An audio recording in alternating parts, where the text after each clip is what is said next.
Você ouve agora Comunicast, podcast da Universidade Guarulhos. Olá, eu sou Thaisa Micaela, sejam bem-vindos ao Comunicast, um podcast produzido pelos alunos do curso de jornalismo da Universidade Guarulhos. Eu sou Rafael Salles e hoje vamos falar sobre um verdadeiro duelo entre titãs, a briga entre os serviços de streaming e as TVs por assinatura no Brasil.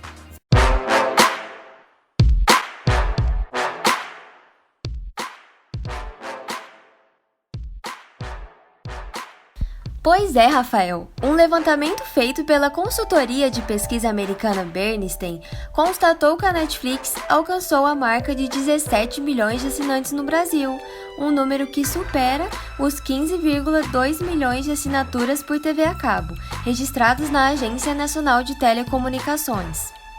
Mas por que as TVs por assinatura perderam espaço para os serviços de streaming? Então, Thaisa, hoje no Brasil existem mais de 30 serviços diferentes de streaming. Os valores das assinaturas nessas plataformas são mais baratas que a mensalidade da TV a cabo. Mas será que o fator econômico é a única explicação? Para falar sobre o assunto, hoje está aqui com a gente o especialista em marketing Gabriel Rossi, o professor de marketing e comunicação Igor Gonçalves, o coordenador de difusão do streaming SP Cineplay, Gilson Neto, o diretor do serviço Petra Belas Artes à la carte, André Sturmi, e o radialista e doutor em comunicação da PUC de São Paulo, Bruno Tavares.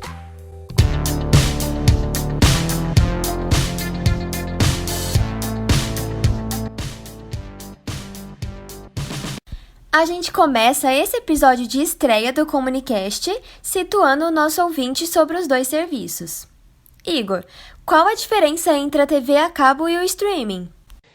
Bom, fazendo uma rápida contextualização, o primeiro modelo de TV, né, ele foi inventado em 1923 por um russo, né, que criou e patenteou o ionoscópio, que seria aí um avô, um bisavô, talvez, da TV que a gente conhece hoje. Ou seja, quase 100 anos, né? Nesse quase um século aí de existência da televisão, 70 anos só aqui no Brasil, nós literalmente assistimos aí a uma série de mudanças, né? Provocadas, sobretudo, pelo advento da tecnologia. A gente viu mudanças aí no formato físico dos aparelhos, mudança nos meios de transmissão, na criação de gêneros narrativos, no consumo de conteúdo, né, e por aí vai. A televisão ela evoluiu bastante nesses quase 100 anos aí, de existência e ela continua evoluindo. Dito isso, a gente chega hoje nos tempos atuais, né, na era atual. Ela é caracterizada aí, sobretudo, por transformações cada vez mais rápidas e profundas. Hoje, por exemplo, o consumo de conteúdo audiovisual ele está cada vez mais prático, ele está mais fácil e ele está, sobretudo, volátil. Para consumir televisão hoje, o espectador necessariamente ele não precisa mais do aparelho. É plenamente possível, né, você ver um telejornal, um capítulo aí de novela, um programa de entretenimento pelo mobile, pelo celular, pelo smartphone. O que é que isso significa? Acessibilidade. E é exatamente o produto das plataformas aí de streamings, né? Essa guerra, entre aspas, a qual a gente assiste hoje entre TV tradicional e streaming, é um conflito de modelos. De um lado aquele no formato de grade fixa, de programação, né, que as TVs aí tradicionais elas vêm perpetuando ao longo das décadas, e do outro a gente vê uma, entre aspas, liberdade proporcionada pelo consumo sob demanda, né, que é viabilizado aí pelas novas plataformas. Uma série de estudos vem sendo realizados aí nos últimos anos, né, por várias consultorias renomadas, tanto no Brasil quanto no mundo, e esses estudos vêm provando que as pessoas têm se afastado cada vez mais dos serviços aí tradicionais de TV, tanto a TV aberta quanto também a TV paga, né? As pessoas estão cancelando assinaturas, por exemplo, isso em favor de alternativas aí disponíveis na internet. Essas pesquisas elas têm mostrado ainda que a tendência para os próximos anos é que esse número de assinaturas caia ainda mais.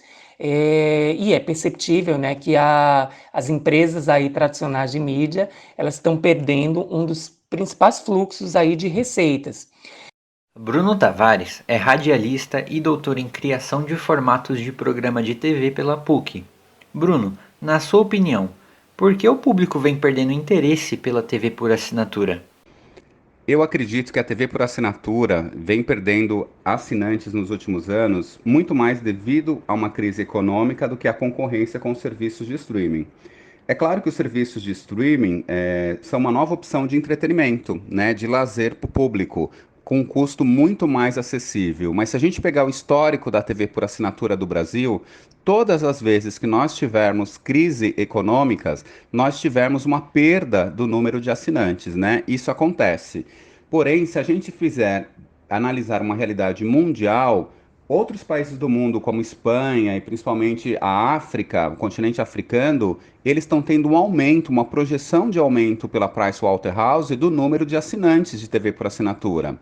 O que isso significa para a gente? Significa o seguinte: o streaming veio para ser consolidado como uma nova opção de entretenimento, ele tem um custo muito mais baixo, principalmente porque não é cobrado um imposto, né? O Condecine, que é um imposto pelas obras audiovisuais internacionais que são veiculadas na plataforma de streaming, e na TV por assinatura ela já tem que pagar por esse Condecine, por esse imposto, e isso encarece muito mais por serviço. As pessoas no Brasil adquiriram um serviço de TV por assinatura, muito mais pelo fato de que você queria ter banda larga, né? E aí tinha um pacote TV, internet e telefone juntos, e aí isso contemplava do que a relevância em si do conteúdo. Então, o primeiro fator que eu destacaria é o fator econômico. O fator econômico influenciou na queda do serviço de TV por assinatura. O segundo fator é a relevância do conteúdo que a TV por assinatura tem. Às vezes você está assistindo um canal, por exemplo, está passando o filme Homem-Aranha na Sony, e você tem outros canais como Fox, por exemplo, e Megapix exibindo o mesmo filme no mesmo dia. Então, essa falta de curadoria de conteúdo é um fator. E como terceiro ponto, eu destacaria o crescimento do serviço de streaming, que vai ficar mais caro assim que o governo decidir taxar os impostos. E aí a gente vai ver qual é a realidade disso. Está aqui Dilson Neto, o coordenador de difusão do SB Cineplay. Dilson, explica pra gente como as plataformas de streaming conseguiram essa vantagem na disputa? Eu acredito que o crescimento da preferência do consumo de streaming tem a ver com o fato de o público poder escolher a que conteúdo ele vai assistir em qualquer momento, né? A TV a cabo e a TV aberta ainda contam com aquela programação linear, né? Você vai ver em horários específicos, né? Tem como você gravar um programa para ver em outra hora, mas o streaming ele tem uma facilidade muito maior nesse sentido, porque você simplesmente vai lá e acessa o conteúdo que você quer ver, né? E preferencialmente sem propaganda. Tem streamers que usam o sistema de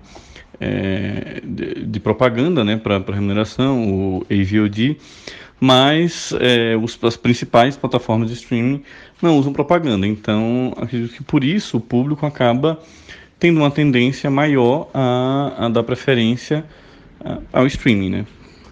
Pouca gente sabe, mas a cidade de São Paulo tem uma plataforma de streaming pública com conteúdo gratuito, a SB Cineplay. Dilson, quais estratégias são usadas para atrair o consumidor a esta plataforma? A SB Cine é uma plataforma pública, né? Por enquanto a gente está com o conteúdo todo gratuito. Isso é um atrativo, claro, mas a ideia é que a SB Cineplay ela se torne uma plataforma paga.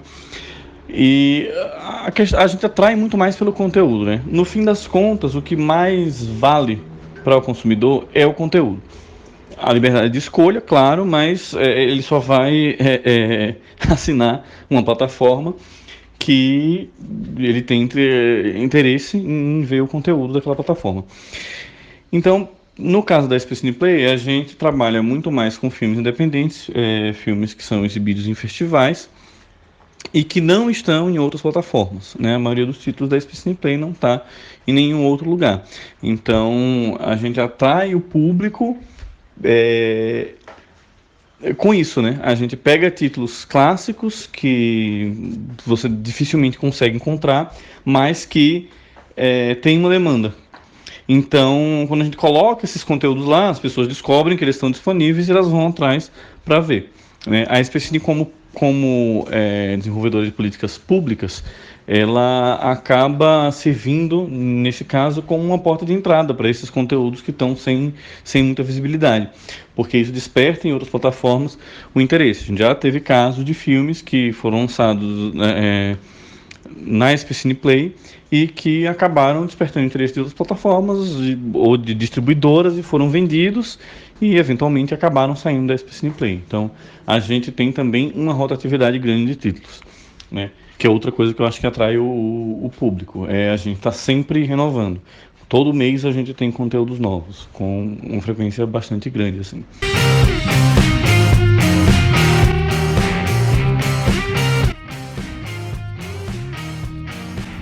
A pandemia por Covid-19 em 2020 foi um dos fatores que contribuíram para o crescimento do streaming. O diretor André Sturmi, da plataforma Petra Belas Artes à la carte, vai explicar um pouco mais sobre o assunto.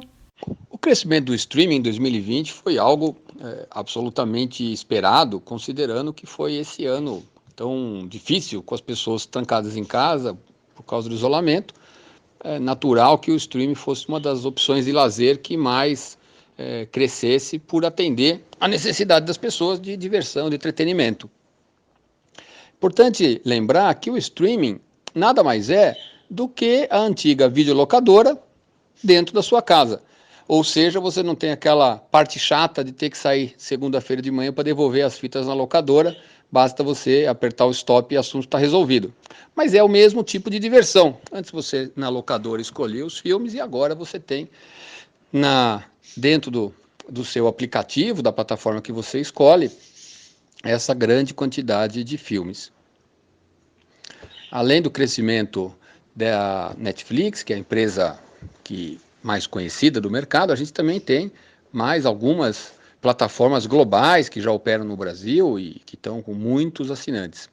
Existem também outras plataformas menores que estão crescendo e ocupando um espaço nesse mercado, entre eles nós, que temos o Petra Belas Artes à la carte, que iniciou as operações de maneira básica no final de 2019, mas que a gente considera que efetivamente entrou no mercado em 1º de abril de 2020. O streaming é focado em filmes de cinema, tem uma curadoria muito caprichada para oferecer para o público o que ele não encontra nas plataformas globais. Filmes de qualidade, comédias, dramas, filmes premiados em festivais, filmes clássicos, filmes de grandes diretores, filmes dos anos 70, dos anos 80, enfim, uma programação variada de bons filmes. Não é um streaming que pretende ser um lugar apenas de filmes sofisticados. É bom cinema para quem gosta de filmes. André, vocês enxergam a TV por assinatura como concorrente? Entendo que as plataformas de streaming, justamente por terem substituído o antigo mercado das locadoras, têm uma tendência de crescimento, né? Você tem essa liberdade de poder escolher o filme que você quer ver na hora que você quer ver na sua casa. É importante que eu não acredito que o streaming seja um concorrente da sala de cinema, porque são experiências diferentes. Durante décadas nós tivemos as videolocadoras com muito crescimento de mercado e as salas de cinema também crescendo. São duas experiências diferentes. Tem dia que você não quer sair de casa, o streaming vai ser a sua opção.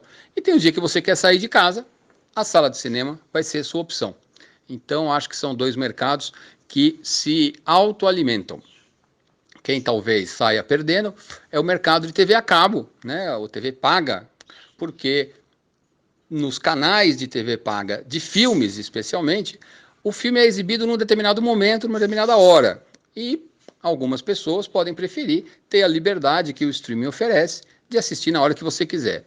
Acho que os canais de TV paga, de filmes, devem diminuir sua importância e seu tamanho.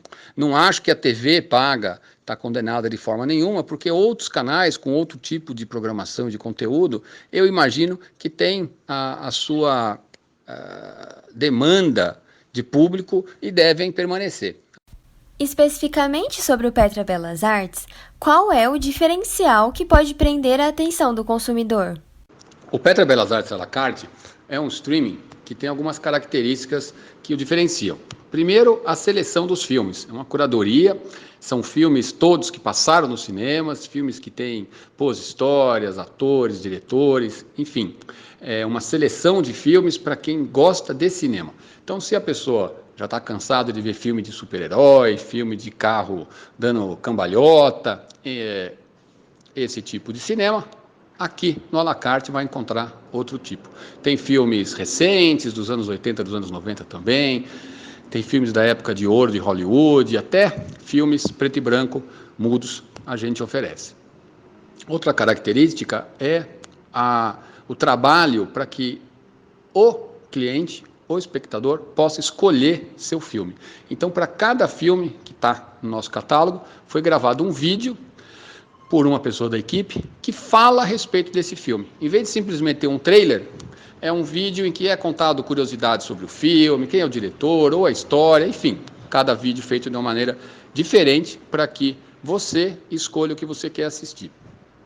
Então, são características bastante próprias que dão para o Petra Belas Artes à la carte um diferencial entre as opções de streaming do mercado.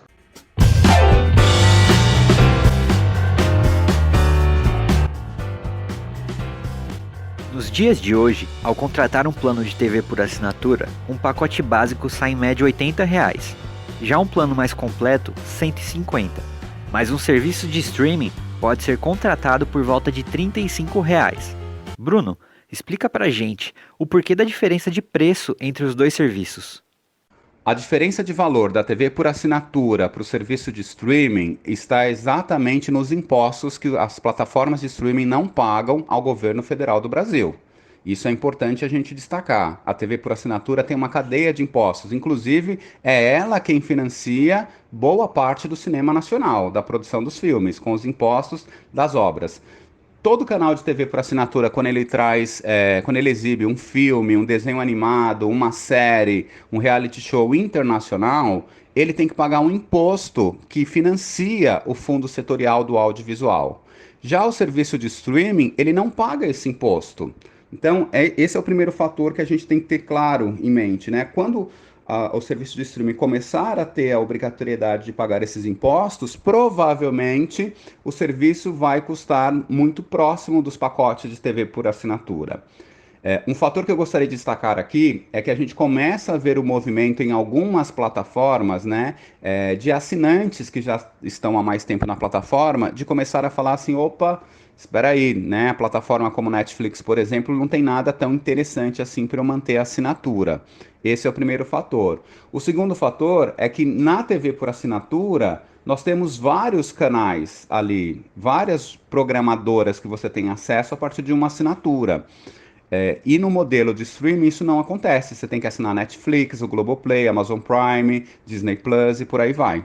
Então, provavelmente a gente deve ter algo chamado agregador de conteúdo, que talvez seja o papel, inclusive, da TV por assinatura, né? A Net, claro, já está fazendo isso. Você pode acessar a Netflix a partir do decoder da TV por assinatura, que vai juntar esses serviços e você vai ter aí um pacote de streaming casado com a TV por assinatura. Eu acho que a discussão não é TV por assinatura vai acabar e quem vai sobreviver é o streaming, né? Eu acho que a discussão é outra. São conteúdos audiovisuais, conteúdos que tiveram a sua origem principalmente na televisão, né? Quando uma plataforma de streaming faz uma série, é uma série de televisão. Quando ela faz um documentário, é um documentário para televisão. Quando ela faz um filme, é um telefilme, porque o filme não foi para a sala de cinema.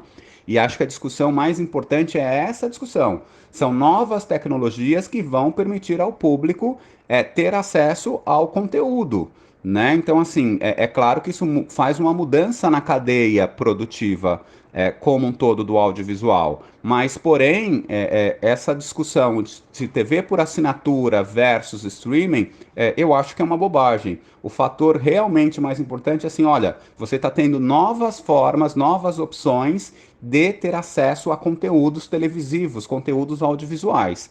E isso vai gerar cadeia, emprego aí na cadeia no sentido da cadeia produtiva, emprego na economia criativa do nosso país, né? Esse é o fator que a gente tem que estar atento.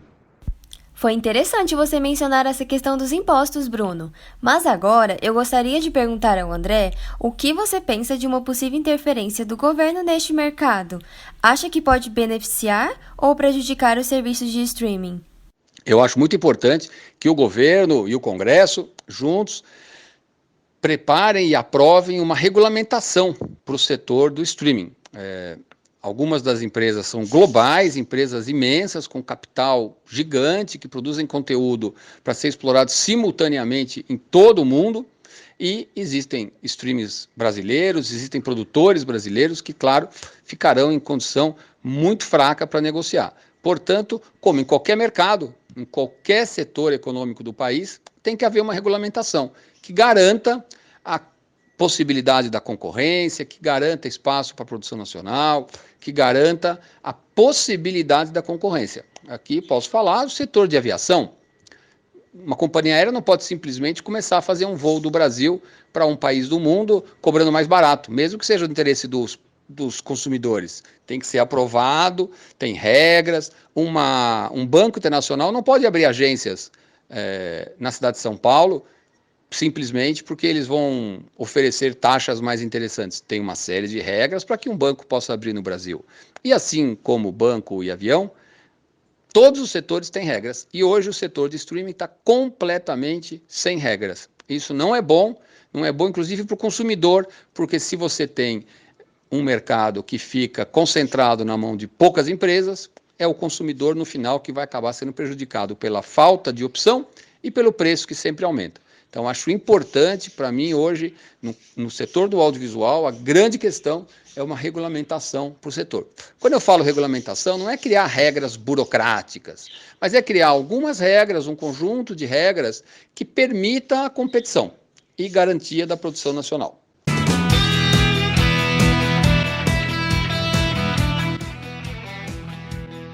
Agora a gente entra no último bloco do episódio de hoje. Gilson, na sua visão, como as plataformas de streaming conquistaram essa preferência pelo público? Você eliminar comerciais, né? Muitas vezes o que os streamings fazem é incorporar as propagandas dentro dos seus próprios conteúdos. Então você não tem aquela pausa para passar a propaganda. Tem muitos streams que estão adotando também uma coisa que as TVs já faziam, né, que é a criação de conteúdos exclusivos. Então eles criam originais para ter uma exclusividade ali, para as pessoas terem que assinar aquele stream para poder ter acesso àquele conteúdo. Claro que assim tem uma semelhança aí com TV a cabo, né, nesse caso, só que o streaming ele consegue fazer, por exemplo, o lançamento de todos os episódios de uma série simultaneamente, coisa que na TV a cabo você não vai conseguir. Se você fizer isso, você vai ter que preencher toda a sua programação de um dia com uma maratona daquela série nova, né? No streaming você consegue lançar tudo de uma vez e a pessoa escolhe se ela vai querer ver um por dia ou se vai querer ver tudo de uma vez. Enfim, você deixa no consumidor a sensação de que ele tem um poder de escolha maior no streaming. Então acho que a estratégia principal no fim das contas é essa, né? É passar para o consumidor a sensação de que ele tem esse poder, que a TV a cabo tem muito mais dificuldade em conseguir passar essa sensação. Mas será que as TVs por assinatura ainda conseguem compensar essa fatia do mercado que foi perdida? O Gabriel Rossi é especialista em marketing e poderá nos responder. Gabriel, será que a TV por assinatura pode dar a volta por cima para reconquistar essa preferência do público? Basicamente, é melhorar a experiência. Netflix tem uma experiência muito personalizada, com inteligência artificial, que recomenda atrações que coadunam com o que a gente já experimentou. Mas também tem um outro artifício interessante, que é o que eu chamo de monopólio social. As pessoas assinam a Netflix para não ficarem de fora de assuntos do círculo social. Isso aconteceu, por exemplo, com a Casa de Papel, né? A gente queria interagir com outras pessoas que assistiram à atração. A gente queria também falar com elas sobre. Então, esses dois fatores, e claro, né, melhorar as atrações e injetando coisas novas, mas basicamente melhorar a experiência, fazer uma coisa mais personalizada, mais conveniente, usando celular, e também, principalmente, de fato, essa coisa do monopólio social. Atrações com que as pessoas queiram assinar para não ficar de fora dos assuntos do círculo social. A Globo faz muito bem isso com o Big Brother atualmente. Igor, o que você pensa sobre esse assunto?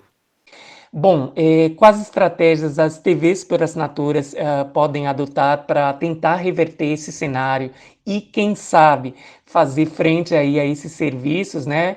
A primeira delas, na minha opinião, é se adaptar, apostando nos seus próprios serviços aí de streaming. A minha segunda dica é investir em talentos, né, e em tecnologia para competir com esses gigantes aí do mercado. Não é se esconder, mas é competir com eles, né, criando aí os seus próprios serviços de streaming, como eu falei.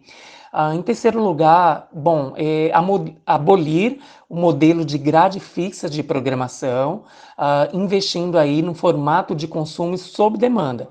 As pessoas hoje não querem mais esperar o horário de jornal, né, para elas assistirem. Elas querem ver ali na hora que bem entenderem, enfim, no momento que para elas é mais oportuno, né? As pessoas estão cada vez mais sem tempo.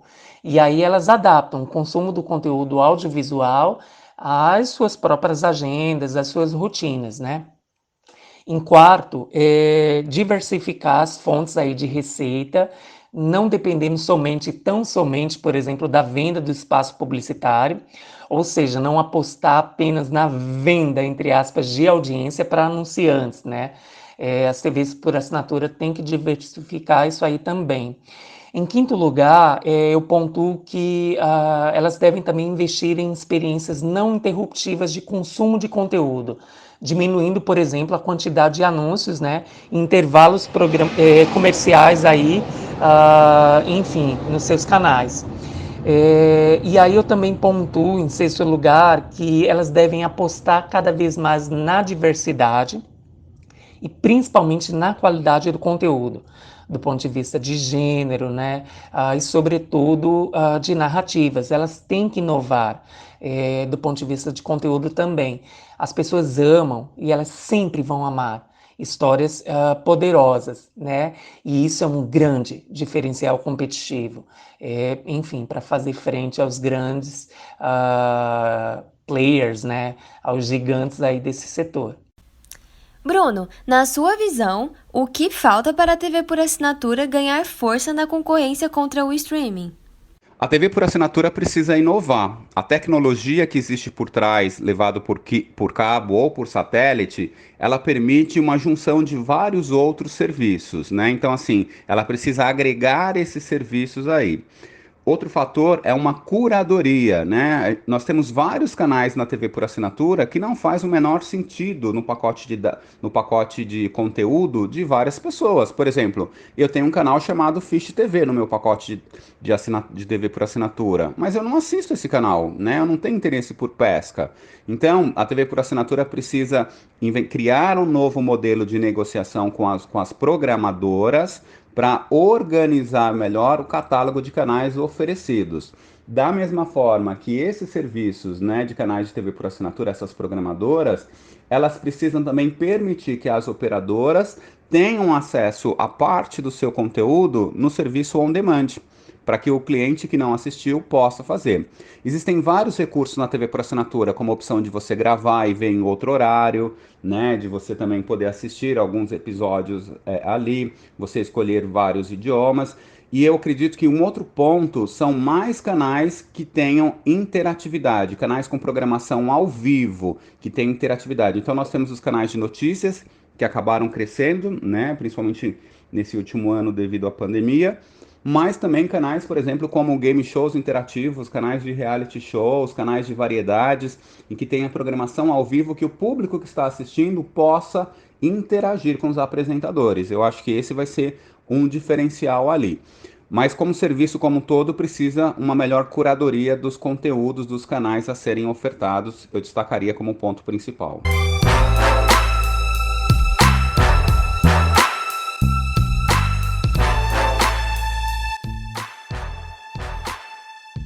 Pois é, gente. Se o consumo de mercado do audiovisual fosse uma série, com certeza teríamos várias temporadas pela frente. Esse episódio contou com Thaisa Micaela e Rafael Salles na locução, Alfredo Carvalho e Gustavo Adorni na produção, roteiro e edição. Obrigada a todos os convidados que estiveram com a gente: Gabriel Rossi, Igor Gonçalves, Dilson Neto, André Sturme e Bruno Tavares. E obrigada a você, ouvinte do nosso podcast. Não deixe de seguir as nossas redes sociais e Spotify, SoundCloud, YouTube e Instagram. Nos encontramos no próximo episódio. Até lá! Até mais, pessoal! Você ouviu Comunicast, podcast da Universidade Guarulhos. Até o próximo episódio.